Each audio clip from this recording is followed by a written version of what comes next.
Hello friends, આજના video લેક્ચરની તરફ સૌનું હાર્દિક સ્વાગત કરું છું. વિદ્યાર્થી મિત્રો, આજે આપણે ધોરણ 9 એનું ચેપ્ટર નંબર 12 જે છે હેરોનનું સૂત્ર, એમાં આપણે લાસ્ટ લેક્ચરની અંદર જે છે એ બે એક્ઝામ્પલ જોઈએ.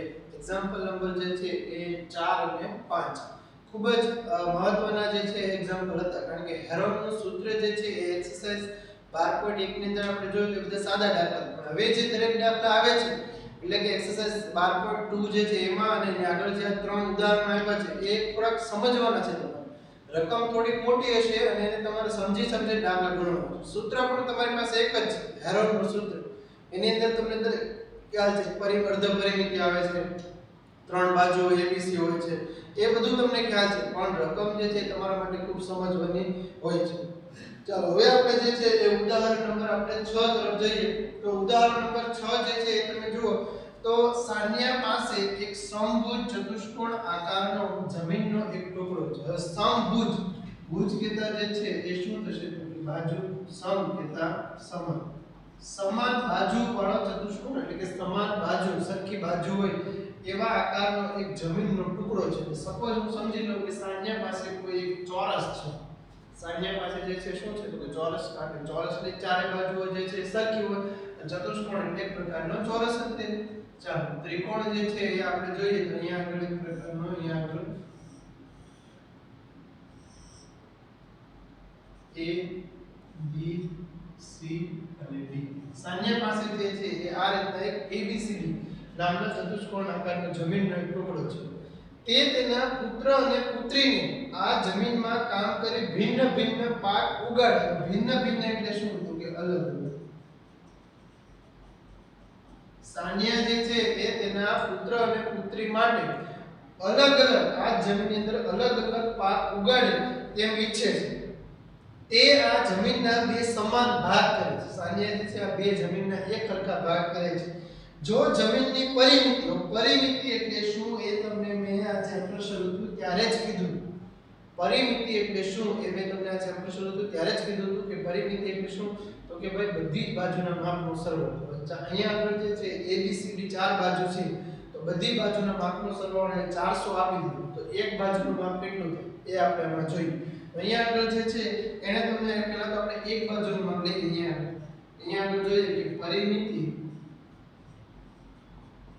બરાબર બધી બાજુના માપનો સરવાળો AB BC CD AD. ચારે ચાર બાજુ જે છે એના માપનો સરવાળો એટલે પરિમિતિ. પરિમિતિ જે છે અહીંયા આગળ તમને આપી દીધી. કેટલી આપી દીધી વિદ્યાર્થી મિત્રો? તો કે 400. કેટલી આપી દીધી? 400. હવે AB BC CD એ ઉપર જાણતો નથી, પણ હા એક વસ્તુ મને ખ્યાલ છે કે આ જે ચારે ચાર બાજુ જે છે કેવી બાજુઓ છે? તો કે સમાન બાજુઓ છે. કેવી બાજુઓ છે? તો કે સમાન બાજુઓ છે. આ સમાન બાજુઓ છે એટલે હું ધારી લઉં કે આ બાજુ x છે, તો દરેક બાજુ x થાય તો x x. તો આ જે છે શું થઈ ગયું? તો કે 4x 400 બરાબર, તો જો 400 ના છેદમાં 4 બરાબર x 100 ગુણ્યા 4, તો x બરાબર જે છે કેટલું આવશે? તો કે 100. દરેક બાજુ જે છે એના માપ આપણને મળી ગયા. કેટલા કેટલા હશે? તો 100. જો આ તમે કહેશો સાહેબ આ પાછા તમે x ક્યાંથી લાવ્યા? એ તો મેં મારી રીતે એક ધારણા કરી કે ચારે બાજુઓ જે છે સમાન છે, તો હું ધારી લઉં કે ચારે ચાર બાજુઓ x x છે એટલે x એટલે તો 4x થઈ ગયું. x આપણે જોઈએ છે તો 400 ના છેદમાં તમે 4 મોકલો એટલે આપણને x કેટલું મળશે? તો કે 100. હવે આપણે જોઈએ તો અહીંયા આગળ એને કીધું છે કે એક વિકર્ણની લંબાઈ 160 મીટર હોય તો પાક ઉગાડવા માટે બંનેને કેટલું ક્ષેત્રફળ મળશે? હવે અહીંયા આગળ તમે જુઓ તો વિકર્ણ બે થશે. એક AC વિકર્ણ થશે અને એક કયો વિકર્ણ થશે? BD થશે. એમાંથી કોઈ પણ વિકર્ણ લેજો. સપોઝ હું અહીંયા આગળ જે છે AC વિકર્ણ લઈ લઉં. અહીંયા આગળ જે છે AC વિકર્ણ લઈ લીધો અને એનું માપ કેટલું આપવું છે? તો કે 160 મીટર. કેટલું આવ્યું છે? 160 મીટર. તમે જે છે દાખલો ગણો છો તો તમે BD પણ લઈ શકો છો, કોઈ પણ તમે લઈ શકો છો. તો હવે તમે જુઓ તો સાનિયા માટે જે છે એ તેના પુત્ર અને પુત્રી માટે બે ભાગ સરખા થઈ ગયા છે. પહેલો ભાગ જે છે એ કયો થઈ ગયો? તો કે આ સાનિયાના જે છે એ પુત્ર માટે પહેલો ભાગ કદાચ આપણે આ રાખીએ અને બીજો ભાગ જે છે એ કયો થઈ ગયો? તો કે આ આખો બે ભાગ થઈ ગયા, પહેલો ભાગ આ અને બીજો ભાગ આપણો આ. હવે તમે જોઈ શકો છો અહીંયા આગળ કે ત્રિકોણ પડી ગયા બે પ્રકારના. તો આમાંથી કોઈ પણ એકનું ક્ષેત્રફળ શોધીએ એટલે બીજાનું પણ એટલું જ થવાનું છે. તો ચાલો આપણે જે છે ફટાફટ આપણે ક્ષેત્રફળ શોધી કાઢીએ. અર્ધ પરિમિતિ S બરાબર a + b + c એને ભાગ્યા 2. ચાલો આને જે છે વિદ્યાર્થી મિત્રો હું શું કહી દઉં, a આને કહી દઉં છું b અને આને કહી દઉં છું c. તો અહીંયા આગળ જે છે શું આવશે તો કે 100 + 100 + 160 અને એને ભાગ્યા 2.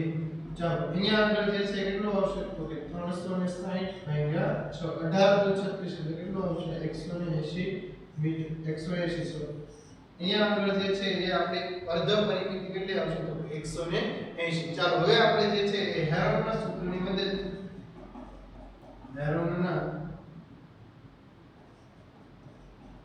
સૂત્રની મદદથી ત્રિકોણ ABC નું ક્ષેત્રફળ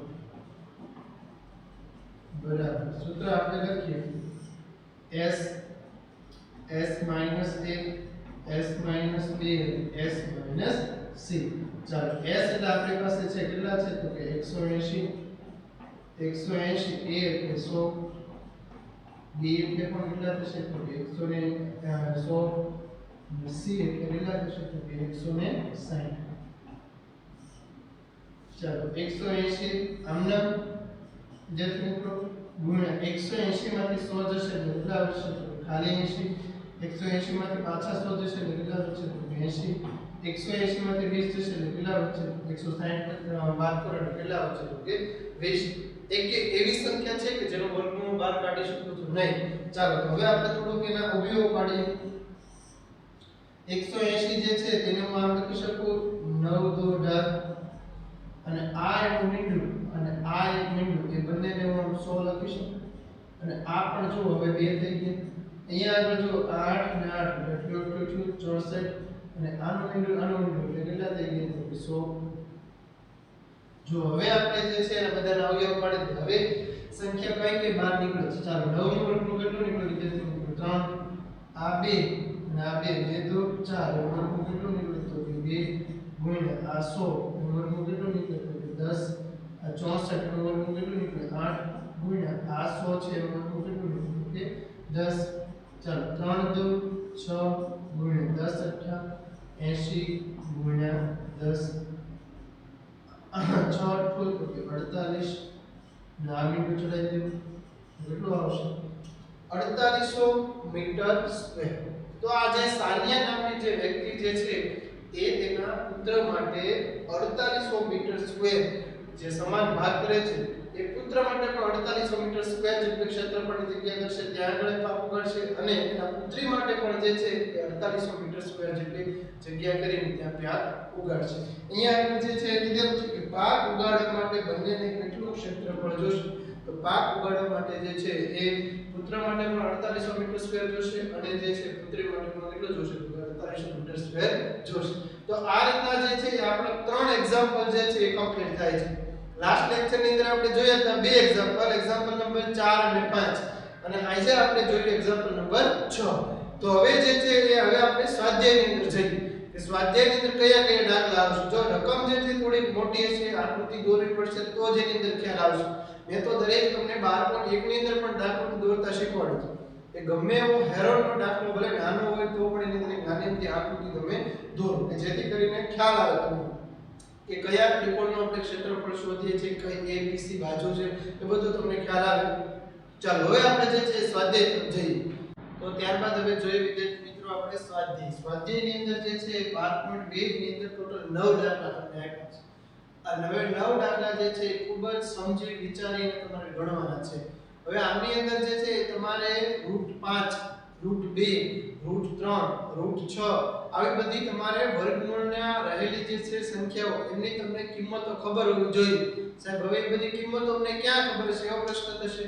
તો તમે જ્યારે સ્કૂલે આવશો ત્યારે તમને એક લોગ ટેબલ કે જે નાની અમથી ગણિતની બુક આવે છે કે જેમની અંદર બધી કિંમતો રહેલી હોય છે. દાખલા તરીકે √2 જે છે એની તમને કિંમત અત્યારે ખ્યાલ હશે. શું કામ ખ્યાલ હશે તો કે એ તમે પહેલા ચેપ્ટરની અંદર જે છે શીખીને આવ્યા છો કે √2 જે છે એ અનંત અનાવૃત વાળી સંખ્યા છે અને એની કિંમત તમે ચોપડીમાં પણ લખેલી છે 1.41 42 એમ કરીને ડેશ ડેશ કેટલી બધી સંખ્યાઓ રહેલી છે એનો મતલબ કે પોઈન્ટ પછીની સંખ્યા જે છે એનું ક્યારે પણ પુનરાવર્તન થતું નથી બરોબર આવી √2 વાળી સંખ્યા છે એક તો એ જ રીતના √3 આવશે એ જ રીતના √5 આવશે એ જ રીતના √6 આવશે તો આ બધી સંખ્યા જે છે તમને ખ્યાલ હોવી જોઈએ અત્યારે તમને દાખલા ગણાવું છું તો એમાં હું તમને દરેકમાં કહેતો જઈશ ચાલો અહીંયા આગળ જે છે રકમ જોઈએ તો એક બગીચો ABCD ચતુષ્કોણ આકારનો છે તો અહીંયા આગળ જે છે આપણે પહેલા તો એક ચતુષ્કોણ આકાર દોરીએ ચતુષ્કોણ એટલે એક પ્રકારનો જે છે એ ચાર ખૂણાવાળી આપણે આકૃતિ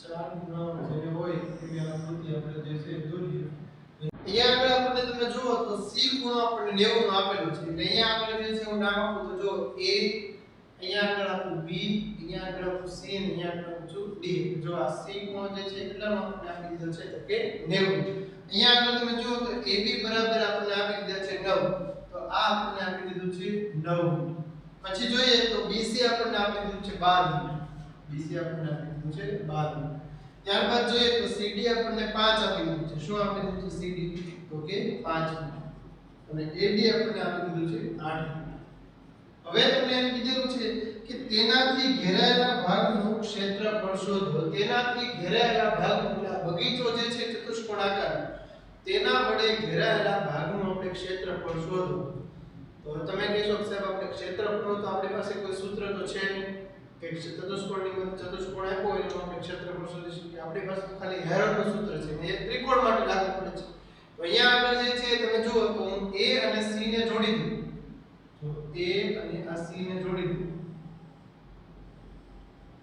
તો આ મારો જે છે શું થઈ ગયું AC કર્ણ વિકર્ણ થઈ ગયું વિકર્ણનું માપ સાહેબ ક્યાંથી આવશે તો તમે જુઓ તો C ખૂણો 90 નો છે પાયથાગોરસનો પ્રમેય લગાડો કર્ણનો વર્ગ બાકીની બે બાજુના વર્ગના સરવાળા જેટલો હોય છે અહીંયા તો અહીંયા પાયથાગોરસનો આપણે પ્રમેય લગાડવી ચાલો અહીંયા આગળ આપણે AC ને પણ જોડી શકીએ છીએ પણ અહીંયા આગળ આ ખૂણો નથી આવતો એટલે આપણે ચાલો આને આ બંનેને જોડી દઈએ આ જે છે એ B અને D ને હું જોડી દઉં એટલે એક આ મને વિકર્ણ મળી જશે આને હું જોડી દઉં એટલે આ ખૂણો 90 નો એટલે આ જે છે આપણું વિકર્ણ થઈ જશે અહીંયા આગળ લખું કાટકોણ ત્રિકોણ BCD માં માપ ખૂણો C બરાબર 90 હોવાથી પાયથાગોરસના પ્રમેય મુજબ પાયથાગોરસના પ્રમેયમાં શું કહે છે કર્ણનો વર્ગ એટલે BD નો વર્ગ કર્ણનો બાકીની બે બાજુના વર્ગ એટલે CD નો વર્ગ વત્તા બીજી બાજુના વર્ગ સરવાળો જેટલો હોય છે એટલે DC નો વર્ગ અને અહીંયા આવશે BC નો વર્ગ ચાલો 5 નો વર્ગ વત્તા 12 નો વર્ગ 5 નો વર્ગ કેટલો થશે 25 વત્તા 12 નો વર્ગ થશે 144 અહીંયા 169 BD સ્ક્વેર આપણે પણ શું જોઈએ છે વિદ્યાર્થી મિત્રો BD જોઈએ છે તો આને વર્ગમૂળમાં તમે નાખો તો કેટલા આવશે તમારે 13 મીટર BD આ તમારે મળી ગયું હોય 13 ચાલો હવે આપણે મેં તમને લાસ્ટ લેક્ચર ની અંદર જે છે તમને કીધેલું કે જ્યારે કોઈ ખૂણો 90 નો આપેલો એટલે કે કાટકોણ ત્રિકોણ તમને આપેલો અને જો તમારે એનું ક્ષેત્રફળ શોધવું તો તમને એના માટે મેં સૂત્ર કીધેલું હતું કે કાટકોણ ત્રિકોણનું ક્ષેત્રફળ બરાબર 1/2 બરાબર જે બે કાટખૂણો બનાવે છે એ બંને બાજુના ગુણાકાર કરવાના છે અહીંયા આગળ આપણે જો તો આખા ભાગનું ક્ષેત્રફળ શોધવાનું તો પહેલા તમારે આ ત્રિકોણ જે છે આ ત્રિકોણ B D અને C એનું આપણે ક્ષેત્રફળ શોધવાનું પણ અહીંયા આગળ એ મને ખ્યાલ છે કે આ ખૂણો જે છે એ કેટલાનો છે તો કે 90 નો છે તો એનું ક્ષેત્રફળ હું હેરોનના સૂત્રની મદદથી પણ મેળવી શકું છું અને મારી પાસે સૂત્ર છે 1/2 પાયો ગુણ્યા 2 તો એની પણ મદદથી આપણે કરી શકીએ છીએ તો ચાલો અહીંયા આગળ જે છે આપણે લખીએ કે ત્રિકોણ BDC નું ક્ષેત્રફળ બરાબર 1/2 ગુણ્યા કાટખૂણો બનાવતી બે બાજુ તો કાટખૂણો કઈ કઈ બે બાજુઓ બનાવે છે વિદ્યાર્થી મિત્રો? તો કે એક બનાવે છે CD અને એક કઈ બનાવે છે? તો કે BC. 1/2 ગુણ્યા CD નું માપ 5 ગુણ્યા આનું માપ કેટલું છે? તો કે 12. 2 6 12 આ કેટલું આવશે? તો કે 30 મીટર સ્ક્વેર. હવે તમે હેરોનના સૂત્રની મદદથી પણ જો આનું કદાચ ક્ષેત્રફળ શોધો, આને તમે A કહી દો અને B કહી દો અને C કહી દો અને જે છે તમે એનું ક્ષેત્રફળ શોધો તો પણ તમારો જવાબ કેટલો આવશે? 30 મીટર સ્ક્વેર જ આવશે. પણ બને ત્યાં સુધી જ્યાં સુધી તમારે કાટકોણ ત્રિકોણ આપ્યો હોય ત્યાં સુધી તમે આ ત્રિકોણ ગણી નાખશો. આ રીતના ક્ષેત્રફળ તો કઈ ખોટું છે નહીં અને એની અંદર તમારે ટાઈમ પણ બચશે. ક્યારે? તો કે ભાઈ જ્યારે કાટખૂણો આપ્યો હોય ને તમને ક્ષેત્રફળ ત્રિકોણનું પૂછ્યો ત્યારે તમે આ સૂત્રની મદદથી તમે એનું ક્ષેત્રફળ શોધી શકશો. ચાલો હવે આપણે ખાલી કયા ત્રિકોણનું ક્ષેત્રફળ બાકી છે? તો કે અહીંયા આપણે જો ત્રિકોણ A D અને B આ ક્ષેત્રફળ જે છે એ હેરોનના સૂત્રની મદદથી મેળવ્યું છે. આ આપણે કોનું ક્ષેત્રફળ મેળવ્યું? ત્રિકોણ BBC નું ક્ષેત્રફળ.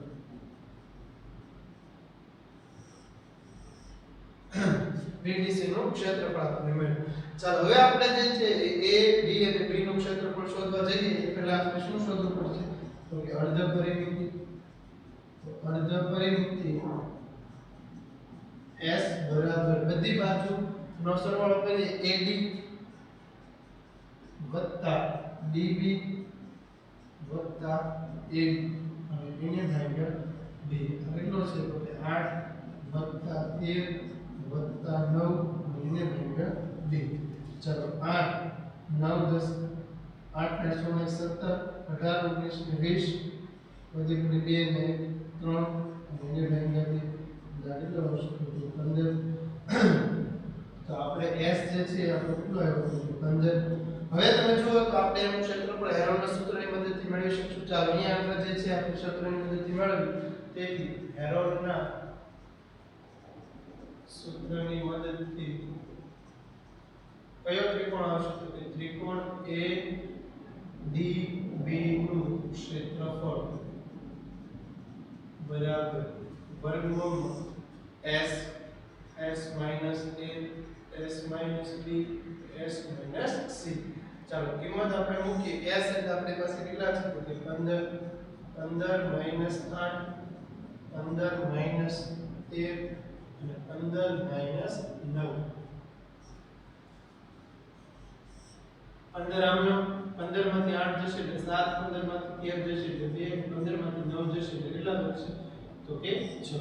ચાલો એક એવી સંખ્યા છે કે જેનો ડાયરેક્ટ વર્ગમૂળ બહાર કાઢી શકો? તો કે નહીં સર. તો હવે મારે ચાલો એનો અવયવ પાડવો પડશે. અવયવ પાડો તો 3 5 15 ગુણ્યા 7 આમનો 2 આમનો ગુણ્યા 3 ગુણ 6.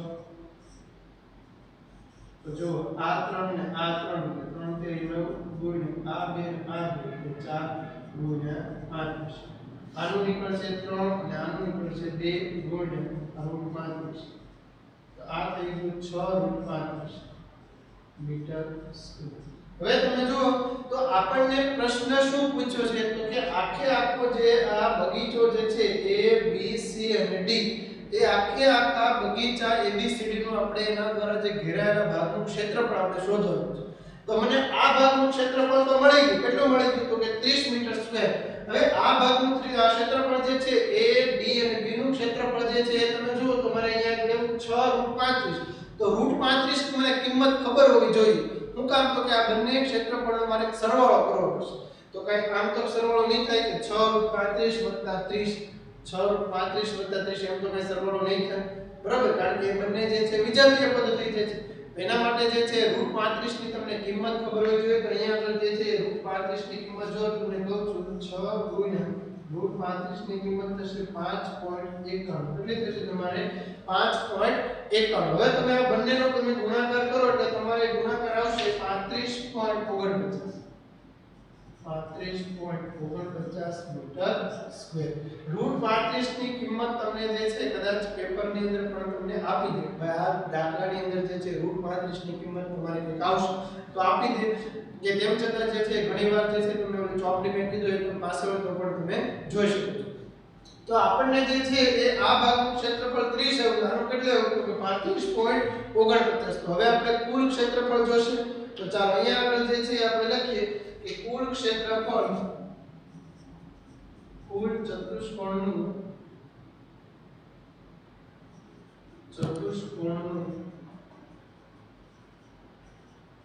કુલ ક્ષેત્રફળ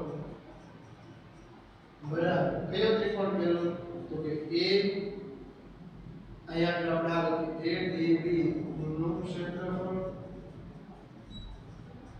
વત્તા બીજો કયો ત્રિકોણ છે તો કે ત્રિકોણ BDC નું ક્ષેત્રફળ ત્રિકોણ BDC નું ક્ષેત્રફળ ચાલો આનું ક્ષેત્રફળ આપણે કેટલું આવ્યું છે ADB નું તો કે 35.49 આનું ક્ષેત્રફળ આવ્યું 35.49 વત્તા આનું BDC નું ક્ષેત્રફળ આપણે કેટલું આવ્યું તો કે 30 ચાલો આ બંનેનો તમે સરવાળો કરો તો કેટલું થશે તો કે 65.49 મીટર સ્ક્વેર આખો જે ચતુષ્કોણ આકાર જે બગીચો જે છે એનું કુલ ક્ષેત્રફળ આપણે કેટલું આવશે તો કે 65.49 મીટર સ્ક્વેર તો આજના વિડિયો લેક્ચરની અંદર વિદ્યાર્થી મિત્રો ખાલી આપણે એક ઉદાહરણ જોયું અને એક સ્વાધ્યાય જે છે એનો આપણે દાખલાની ચર્ચા કરી હવે પછીના લેક્ચરની અંદર આપણે જે છે આનાથી આગળ ચર્ચા કરશું થેન્ક્સ ફોર વોચિંગ